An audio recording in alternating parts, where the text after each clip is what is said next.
പ്രിയപ്പെട്ട പ്രേക്ഷകരെ, വളരെ പ്രധാനപ്പെട്ട ഒരു വാർത്തയിലേക്കാണ്. എന്താ രാമേന്ദ്ര പ്രശ്നം? അഖിൽ മാരാർ 2020 വിട്ടു. അഖിൽ മാരാർ തന്നെ നമുക്കൊപ്പം ടെലിഫോൺ ലൈൻ ചേരുന്നുണ്ട്. അഖിൽ, തെരഞ്ഞെടുപ്പിന് തൊട്ടു മുമ്പാണ് അഖിൽ 2020യുമായി സഹകരിക്കുന്നത്, തൃക്കാക്കരയിൽ സ്ഥാനാർത്ഥിയാകുന്നത്. എന്താണ് ഇങ്ങനെ പാർട്ടി വിടാനൊരു തീരുമാനം ഇപ്പോൾ? ഒരോളം സൃഷ്ടിക്കാൻ തന്നെയാണ് ഈ സദാശിവം വന്നിരിക്കുന്നത്.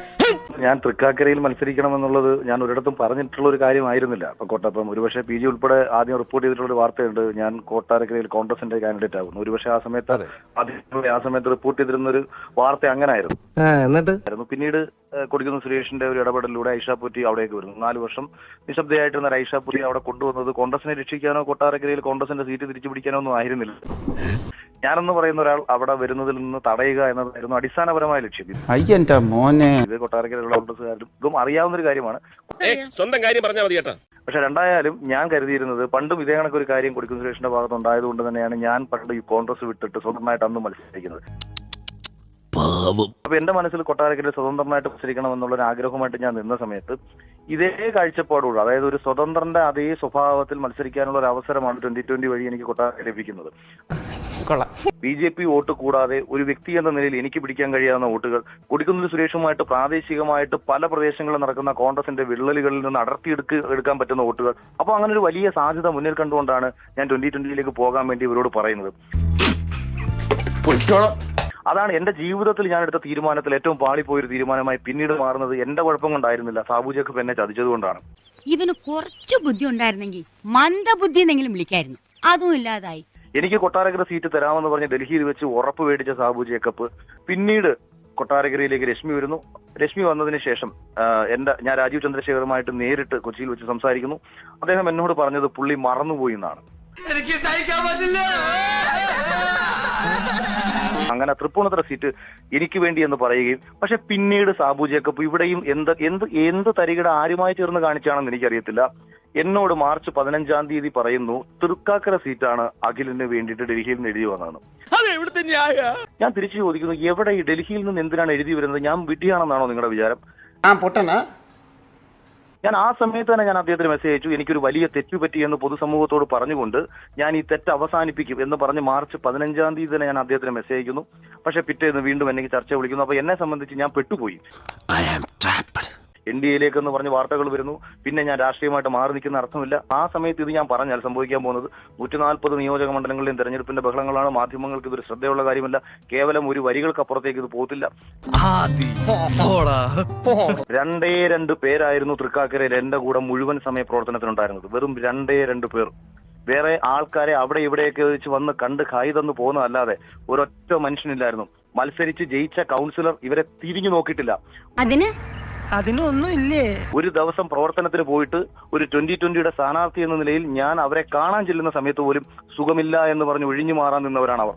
ഇതൊക്കെ ഞങ്ങളോട് പറഞ്ഞത് എന്തിനാണ്? അതായത് തെരഞ്ഞെടുപ്പ് പ്രവർത്തനത്തിനിടെ എനിക്ക് തെരഞ്ഞെടുപ്പ് ഫണ്ടുമായി ബന്ധപ്പെട്ടിട്ട് ഇവര് ഒരാൾ മത്സരിക്കാനില്ലാത്തതുകൊണ്ട് കൊട്ടാരക്കരയിൽ നിന്നും എന്നെ ഇഷ്ടപ്പെടുന്ന മറ്റു പല പ്രദേശത്തു നിന്നും 20-30 ആൾക്കാർ എന്റെ കൂടെ വന്നു നിന്ന് അവർക്ക് ഞാൻ റൂം എടുത്തു കൊടുത്ത് താമസിപ്പിച്ചുകൊണ്ടിരിക്കുക. BMW ബൈക്ക് ഉണ്ടായിരുന്നു. 20 ലക്ഷം രൂപ കൊടുത്ത് ഞാൻ വാങ്ങിയ എന്റെ ബൈക്ക് ഞാൻ ആ സമയത്ത് ഞാൻ വിറ്റു. അതിനുശേഷം ഈ കാര്യങ്ങൾ കൂടി ഞാൻ പറഞ്ഞ് പുള്ളിയോട് കമ്മ്യൂണിക്കേറ്റ് ചെയ്തതിനു ശേഷമാണ് ഞാൻ ചെലവാക്കിയ പൈസകൾ പോലും തരാൻ ഇവർ തയ്യാറായത്. അതാ നിന്റെ വിഷമം. തെരഞ്ഞെടുപ്പ് കഴിഞ്ഞു.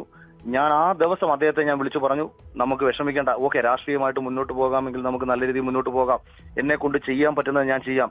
2020യുടെ വലിയ ആവശ്യമൊന്നും പറഞ്ഞില്ല. സെൻട്രലിന്റെ ബോർഡ് വേണമെന്ന് പറഞ്ഞില്ല, മറ്റു കാര്യങ്ങൾ പറഞ്ഞില്ല. കൊല്ലം ജില്ലയിൽ എന്നെ 2020യുടെ ജില്ലാ പ്രസിഡന്റ് ആക്കും. ഞാൻ 2020യുടെ കൊല്ലം ജില്ലാ പ്രസിഡന്റായിട്ട് അവിടെ ചെല്ലാം. എന്നെ കൊണ്ട് ചെയ്യാൻ പറ്റുന്ന കാര്യങ്ങൾ ഞാൻ കൊല്ലം ജില്ലയിൽ ചെയ്യാം. PG 2.5 മാസമായി ഒരു മറുപടിയില്ല, ഒരു ഫോൺ കോൾ ഇല്ല, ഒരു മെസ്സേജ് ഇല്ല. ഞാൻ പറഞ്ഞ സീറ്റ് എനിക്ക് തന്നില്ല. എനിക്ക് വേണ്ടി BJP നൽകിയ തൃപ്പൂണിത്തുറ സീറ്റ് എനിക്ക് തന്നില്ല. തൃക്കാക്കരയിൽ കൊണ്ടിട്ടിട്ട് ആളും പേരും ഇല്ലാത്തടത്ത് ഈ നോമിനേഷന്റെ അന്നത്തെ ഒരു ദിവസമാണ് സാബു ജേക്കബ് എന്ന് പറയുന്ന മനുഷ്യൻ പോലും തൃക്കാക്കര വന്നത്. അല്ലാതെ തൃക്കാക്കര തിരിഞ്ഞു നോക്കിയിട്ടില്ല. ഏറ്റവും പ്രധാനപ്പെട്ട അത്യാവശ്യം കേരളത്തിൽ രാഷ്ട്രീയമായി ചർച്ച ചെയ്തിട്ടുള്ള എന്നെ പോലെ ഒരാൾ മത്സരിക്കുന്ന ഒരു മണ്ഡലത്തിൽ പോലും പുള്ളി ഇതാണ് ചെയ്തു തരുന്നത്. ഈശ്വര, ഇവിടെ ആരില്ലല്ലോ ഇതൊന്ന് പറഞ്ഞു ചിരിക്കാനായിട്ട്. BJPയുടെ തന്നെ പല നേതാക്കന്മാരിൽ നിന്നും ഞാൻ അറിയാൻ കഴിഞ്ഞത് 40 കോടിയോളം രൂപ 2020ക്ക് BJPയിൽ നിന്ന് ഫണ്ട് കിട്ടിയിട്ടുണ്ട്. ഞാൻ ഇതൊക്കെ വളരെ കഷ്ടപ്പെട്ട് കണ്ടുപിടിച്ചതാ. രാഷ്ട്രീയമായിട്ട് 40 കോടി രൂപയോളം BJP-യിൽ നിന്ന് ലഭിച്ചതിന് ശേഷം സ്ഥാനാർത്ഥികളുടെ തലയിലേക്ക് ഇത് കൊണ്ടുവച്ച് നിങ്ങൾ ദയവ് ചെയ്ത് കെട്ടരുത്. 40 കോടി ഫണ്ട് BJP സാബുവിന് കിട്ടിയിട്ടുണ്ട്. സാബു ഇതാർക്കും വീതിച്ച് കൊടുത്തിട്ടില്ല. ഈ കാശ് കിട്ടും, ഇന്ന് കിട്ടും, നാളെ കിട്ടും, മറ്റന്നാൾ കിട്ടും എന്ന് വിചാരിച്ചിട്ട് ഒരു 3-4 മാസം വെയിറ്റ് ചെയ്ത് നോക്കി, ഒരു രക്ഷയില്ല. ഞാൻ തെരഞ്ഞെടുപ്പ് കഴിഞ്ഞ സമയം ഞാൻ സാബു ജേക്കബിന് അയച്ച മെസ്സേജ് കട്ടയ്ക്ക് കൂടെ നിൽക്കാം, 2020 ജില്ലാ പ്രസിഡന്റായിട്ട് കൊല്ലം തന്നെ വെക്കൂ. കാര്യം പുള്ളി വിഷമിച്ചിരിക്കുകയാണെന്ന് കരുതിയിട്ടാണ് ഞാൻ അയച്ചത്. അല്ലെങ്കിൽ പിള്ളേച്ചൻ നുണ പറയുന്നതായിരിക്കും. പാവത്തിന്റെ കണ്ണീരായിരുന്നു ഒന്ന് മൊത്തം. ഈ പറഞ്ഞത് മൊത്തം ഇന്ന് കണ്ണീരായിരുന്നു. നിങ്ങളൊന്ന് ആലോചിച്ച് നോക്ക്, നിങ്ങൾ ഈ ഇലക്ഷൻ സമയത്ത് ഇവന്മാർ പറഞ്ഞ വാക്കുകൾ കാശിന് വേണ്ടിയിട്ടല്ല, പദവിക്ക് വേണ്ടിയിട്ടല്ല, വേറെ ഒന്നിനും വേണ്ടിയിട്ടല്ല, ഞങ്ങൾക്ക് ജനങ്ങളെ അങ്ങോട്ട് സേവിക്കണം. ഞാൻ രാഷ്ട്രീയം പറയാൻ ആഗ്രഹിച്ച ആളാണ്, ജനങ്ങൾക്ക് വേണ്ടി പ്രവർത്തിക്കാൻ ആഗ്രഹിച്ച ഒരാളാണ്. സിനിമാ മേഖലയിൽ നിന്നും മറ്റിതര മേഖലയിൽ നിന്നും കിട്ടുന്ന വരുമാനം വേണ്ട എന്ന് വെച്ചുകൊണ്ട് പരിപൂർണമായും ജനങ്ങൾക്കിടയിൽ ഇറങ്ങണമെന്ന് ആഗ്രഹിച്ച ഒരാളാണ്. ഞാൻ വന്നതിന് ശേഷം കുറെ സ്ഥാനാർത്ഥികളെ ഇവർ പ്രഖ്യാപിച്ചു. ഒരു രാഷ്ട്രീയവും അറിയാത്ത, നിലവിൽ രാഷ്ട്രീയമായിട്ട് കേരളത്തിൽ ഒരു ഇടപെടൽ പോലും നടത്തിയിട്ടില്ലാത്ത ആൾക്കാരെ കൊണ്ടുവന്നപ്പോൾ തന്നെ ആദ്യം അവിടെ നാണം കിട്ടും.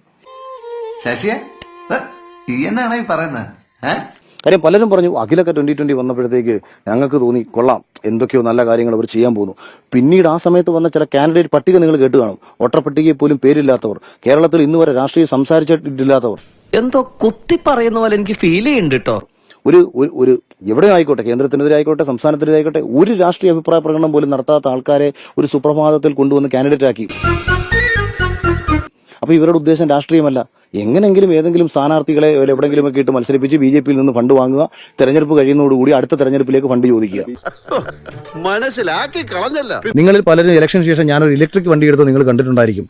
അപ്പം കരുതി ഇവൻ ഇലക്ഷന് ഫണ്ട് കിട്ടിയത് കൊണ്ടാണ് ഇലക്ട്രിക് വണ്ടി എടുത്തത്. എന്റെ പൊന്ന്, എന്റെ മക്കളാണ് സത്യം. ബെൻസ് പതുക്കെ അങ്ങ് വിറ്റിട്ട് ഇലക്ട്രിക് വണ്ടിയിൽ നടന്നാൽ മാസമുള്ള ചെലവ് കുറയും. ബൈക്ക് വരെ വിറ്റു, കാറ് വരെ വിറ്റു, ബെൻസ് കാറ് വിറ്റിട്ട് സാധാരണ ഒരു ഇലക്ട്രിക് കാർ എടുത്തിട്ടാണ് ഇപ്പം പാവം ഓടിക്കുന്നത്. എന്താ, പെട്രോൾ ഓടിക്കാൻ പൈസ ഇല്ലാതെ. പെട്രോളൊക്കെ വില അങ്ങനെയുള്ള കൂടി കിടക്കുന്നത്. ഈ പറഞ്ഞതിന് വേറൊരർത്ഥം ഇല്ലേ? NDAയുടെ ഭാഗമായിട്ട്, കേന്ദ്രം ഭരിക്കുന്ന NDAയുടെ ഭാഗമായിട്ട് നിങ്ങളെ സേവിക്കാൻ വേണ്ടിയിട്ട് ഞങ്ങൾക്കൊരു വോട്ട് തരൂ എന്ന് ചോദിച്ച് നടന്ന ആളുകളാണ് ഇപ്പം കാശില്ല, അതുകൊണ്ട് ഞങ്ങളൊക്കെ പാർട്ടി വിടുകയാണെന്നുള്ളൊരു തീരുമാനത്തിലോട്ട് എത്തിയത്. നിന്നെ കടുപ്പിക്കാൻ പാടില്ല എന്ന് വ്യക്തമായിട്ട് അറിയുന്ന ആളുകളാണ് കോൺഗ്രസ്സുകാർ. ഒരു കോൺഗ്രസ് എടുപ്പിക്കാൻ പോകുന്നില്ല, നിന്നെ ഒരു മാർക്സിസ്റ്റുകാരും എടുപ്പിക്കാൻ പോകുന്നില്ല. നീ ഇതേപോലെ സ്വതന്ത്രനായിട്ട് ഈ പറഞ്ഞ പോലെ അവിടെ തട്ടി ഇവിടെ തട്ടി ഇങ്ങനെ നടക്കും. അതല്ലാണ്ട് ഒരു രക്ഷ നിനക്ക് ഇല്ല, എൻ്റെ പൊന്ന് അഖിൽ കോട്ടാത്തലേ. ഇനി ഇവിടെ നിന്ന് അഴിവണ്ടാവാ, നമുക്ക് അങ്ങോട്ട് മാറിയിക്കാം. തൽക്കാലം ഇത്രയും മതി, വരട്ടെ.